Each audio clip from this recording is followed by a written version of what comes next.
জায়গায় কোন কি উফ, একটা মানুষ কত তার সামাল দিতে হয়।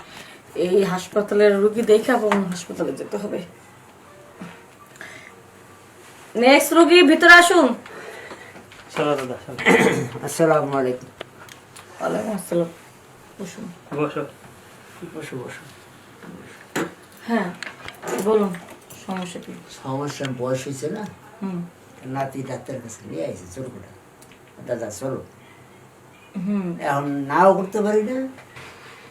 জোর করে নিয়ে আসে, রোগ হয়েছে দেখি তো। রোগটা কি হয়েছে সেটা বলবেন তো। শরীর দুর্বল, খাইতে পারি না, ঘুমানো ঘুম ঠিক মতন হয় না, মনে করেন বিভিন্ন এই চুপ করা, শারীরিক কথা বল না। সমস্যা আছে। আমার দাদা যদি হয়তো বুড়ো দেখা যায়, কিন্তু আমার দাদি এখন জোয়ান আছে বুঝছে। হুম দাদি মনে করেন যে প্রতিদিন ঘরের মেঝে খ্যাট করে ক্যাট করে। আচ্ছা প্রতিদিন কথা তোমার বলে। কইছি নাকি তোমার? হাই বেশি পক্ক করা। আচ্ছা বলতে দেন, আসলে লজ্জা পেলে তো হবে না। আচ্ছা। আমরা ডাক্তার, আমাদের কাছে যদি খুলে আপনারা না বলেন তাহলে তো আমরা বুঝবো না। দাদি প্রতিদিনে কয় তুমি ডাক্তার দেখাও ডাক্তার দেখাও। বাড়ির মাঝে সব মানুষ আছে বুঝছে, এরকম করে কয় না, বুঝে না।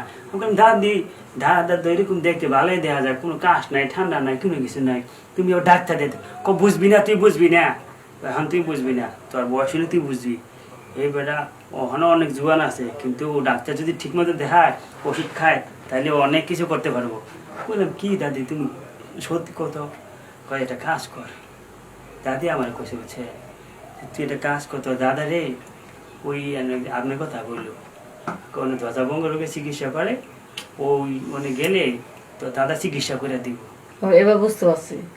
আচ্ছা এখন ধ্বজাভঙ্গ তো অনেক প্রকারে আছে, আপনারটা ট্রিটমেন্ট না দিলে বুঝতে পারবো না। আগে আমি দেখি আপনারটা, আচ্ছা দেখি তো একটু জিভা বের করেন। না আমি এভাবে বুঝতে পারতেছি না, আমি অন্যভাবে দেখি।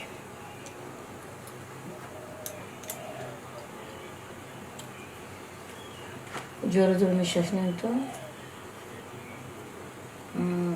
দেখি তো জামাটা, প্যান্টটা খুলুন তো।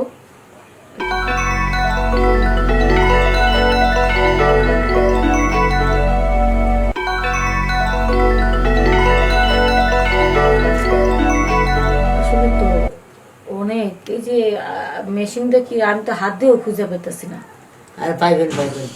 ও আমি তো কিছু বুঝতে পারতেছি না। আসলে আপনার তো এত পরিমাণ ভিতরে ঢুকে গেছে যে কি বলবো, এটা একটা ছোট হয়ে গেছে, ওটা দিয়ে তো কানও চুলকানো যাবে না। একটা কাজ করুন, আপনার আমি কিছু ওষুধ লিখে দিচ্ছি। হ্যাঁ আগে ওষুধগুলো আপনার চেম্বার থেকে বাইরে থেকে নিয়ে আসেন। হ্যাঁ ওষুধগুলো আপনি খেতে থাকেন, তারপর দেখতেছি। এই যে এখানে যে মালিশটা দিছে না, এই মালিশটা আপনার যে যন্ত্রের মাথা থেকে এইভাবে এইভাবে এইভাবে মালিশ করবে। উপর দিকে চিকন হবে, ভিতর গোড়াটা মোটা আর শক্ত হবে, এইভাবে এইভাবে। তারপর পচাত করে মনে করেন দিয়ে দেবেন আপনার নতুন বউ ইয়ে, বুঝছেন? তখন খুব মজা পাইব। আর এই ওষুধগুলা 2 বেলা খাবেন। 3 মাসের মধ্যে অন্তত এই সম্পূর্ণ সুস্থ না হওয়া পর্যন্ত আপনি মনে করেন ওই ওই কাজে লিপ্ত হবেন না বউর সাথে, বুঝছেন? যা আচ্ছা তাহলে দাদা, হ্যাঁ, তুমি এক কাজ করো, তুমি ওষুধটা নিয়ে না আসো, আমি একটু কথা বলবো ডাক্তার। ওষুধ নিয়ে আসবো না বাসায়? না আইসো। আচ্ছা কি আপনার কি রোগ আছে নাকি? ডাক্তার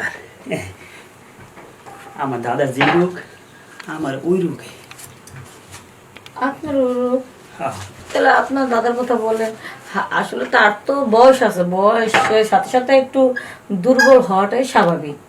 তবে আপনি এক মানুষ, আপনার যেহেতু এই রোগ, তাহলে আপনি তো আগে চিকিৎসা নেবেন। ওই তো দাদার সঙ্গে আইলে মনে করেন যে যে লোকেরা যে না বুঝতে পারে, কিন্তু রোগ আমার আছে, আপনি একটু চিকিৎসা করে দেখেন না। আচ্ছা ঠিক আছে।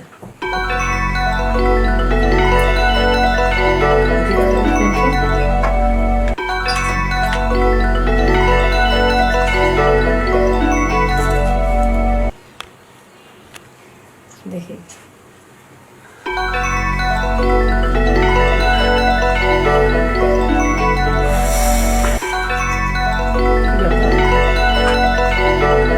হাত দিলার মতো একেবারে দাঁড়ায় গেল।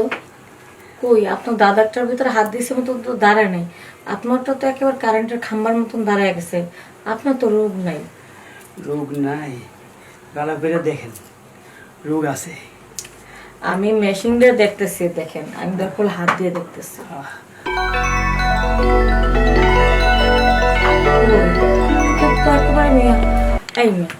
আপনি কি ফাইজলামি করতেছেন না? যে আপনার এত বড় আর এই মোটা।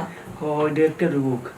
আপনি যখন দাদার এনে ধরলেন, শিল্পা দেখলেন, দাদার ওনে হাত দিলেন, তো ওখানে আমারটা মনে করেন যে টং হয়ে গেছে, বুঝছেন? ডাক্তার এত স্মার্ট হয়, এত সুন্দর হয়। এসব কি বলতেছেন? হ্যাঁ, আমি তো শুধু এসব রোগের ডাক্তার। সব রোগের ডাক্তারই আপনি, আপনি সবই বুঝতে পারেন, কিন্তু এটা বুঝতেছেন না। হ্যাঁ, বুঝলেন? আমি আপনি মনে হয় ভুল করতেছেন। আপনি বাইরে যান, আমার রোগী আছে। আরে বাইরে টাকা ওরা দিব, আমি টাকা দিব না। আমি আর দরকার ডাবল টাকা দিব, আপনি যা চান সবই দিব। সত্যি? হ্যাঁ, একটু লাইনে আসেন। আসলে মাঝে মধ্যে অনেক পোলারা আসে হ্যাঁ, ধ্বজভঙ্গ রোগ নিয়ে, তখন তাদের চিকিৎসা করতে গেলে তাদের মাথা নষ্ট হয়ে যায়, তখন ঠান্ডা করে টাকা দেয়। তাই? আপনি যেহেতু দেন, ঠান্ডা করবে, সমস্যা কি? সমস্যা নেই। হ্যাঁ, আপনি একটু করেছেন। আচ্ছা,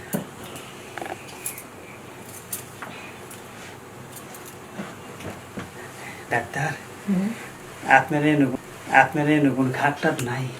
ওর সোফার বসে আর কত এখানে এই জায়গায় কোন কি আসেন। এই খাট?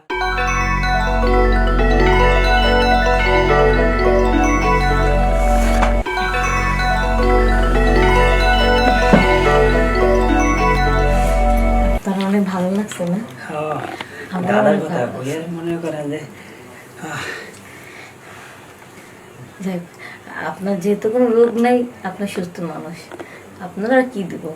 তাহলে আপনারা এখন যান, আমি আবার অন্য রোগী নিয়ে আসি। রুগী দেন। দাদা মনে হয় ওষুধ কিনে অনেক দাঁড়ায় রয়েছে, বুড়া মানুষ, কিচ্ছু মনে থাকে না। করলাম না, আসার দরকারটা কি? আইলে পরে দেখলে আবার ডিস্টার্ব হতো। হ্যাঁ, বিপদ দেবো। তাছাড়া জায়গা তবে আপনি কিন্তু সেই মজা দিতে পারেন, মাঝে মধ্যে আইসেন। আচ্ছা, ঠিক আছে। তাহলে দাদা মনে হয় বাইরে ঘরে বসে নিয়ে যাই। আচ্ছা আচ্ছা, হ্যাঁ, করে রাতে। হ্যাঁ দাদা, হ্যাঁ। আসি। হ্যাঁ আইসি। আচ্ছা, তুমিও নেবো। আচ্ছা, তাহলে ওষুধগুলা হ্যাঁ। আপনারা ঠিকঠাক মতন খাবেন। না, আপনার নাতিকে নিয়ে যান। মাঝে মধ্যে শোনেন, আপনার নাতি যে রোগের কথা বললো, আমার তো মনে হয় আপনার থেকে বড় সমস্যা তার। আপনার তো বয়স শেষের দিকে, আপনার ড্যামেজ হওয়ার স্বাভাবিক সমস্যা। হ্যাঁ, আপনার এই নাতিকে যদি বিয়ে করেন, বউ তো থাকবে না, বাসর ঘরে চলে যাবে। এই জন্য তার যে একটি সমস্যা, তার ওষুধের কাজ হবে না, সরাসরি ট্রিটমেন্ট দিতে হবে। এই জন্য মাঝে মধ্যে আপনার নাতিকে নিয়ে আসবেন, আমি ট্রিটমেন্ট দেবো। ভয় ঢুকাই দিলাম। আরে ভয় না, এত সুন্দর একটা স্মার্ট ছেলে যদি তার বউটা ঠিক মতো না থাকে, তার যন্ত্র যদি দুর্বল থাকে, তাহলে একটা সমস্যা না? আপনার থেকে বেশি কেয়ার করতে হবে তার দিকে। এত ভালো কথা না। তাহলে নিয়ে আসেন। হ্যাঁ, বেশি না, দুদিন পরে নিয়ে আসেন। আচ্ছা, যে বই ঢুকা দিছি দাদার কাছে, দাদা তো এখন নাতিকে নিয়ে আমার কাছে আসবে, আর আমি তো মালও কামাবো, মজাও পাবো। যাই, গোসলটা সেরে পারি।